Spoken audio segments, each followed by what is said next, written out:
Okay, so this is just a short little video, but I just really want to make that connection for you again of the importance of the experience of minorities in World War II, and then that connection to the civil rights movement that we're going to get to in the 50s and 60s.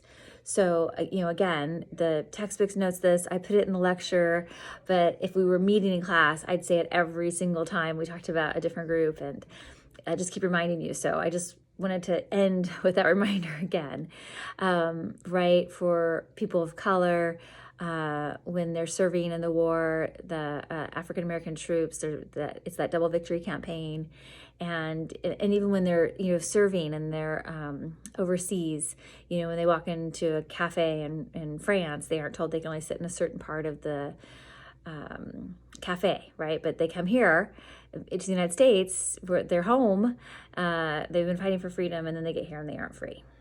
And women, right? Millions and millions of women enter the workforce for the first time. Yet when the war ends, those jobs are gone. And, women enter the workforce knowing it was going to be temporary. They just didn't know how much they're going to like having a job. And so, again, when we get to the women's rights movement in the 60s and 70s, we're going to be able to see that connection to those possibilities of labor in World War II. And then for the LGBTQ community, the two organizations you have there, the Mattachine Society and the Daughters of Bilitis. The Mattachine Society was formed by, not all of the members, but many of the members had served in World War II. And the military started screening for homosexuality in World War I, but it wasn't like consistent. World War II, it's one of the questions they ask when they induct people into the military.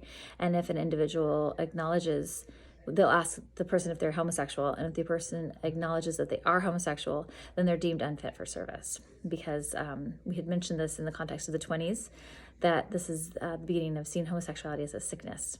The words they use to describe them are deviant or perversion. Their words, not mine. And so a group of, some of them veterans from the war, get together and they form that Mattachine Society. And right from the get-go, that's a political organization. Daughters of Bilitis actually started more as a social organization, but then became political. But you couldn't have, when we get to Stonewall in 1969, the Stonewall Uprising, you couldn't have had the Stonewall Uprising in 1969 if you didn't have these organizations, the Daughters of Bilitis and the Mattachine Society in the 50s. So again, that connection to people's World War II experiences and the civil rights movement in the 50s, 60s, and even into a little bit into the 70s is significant.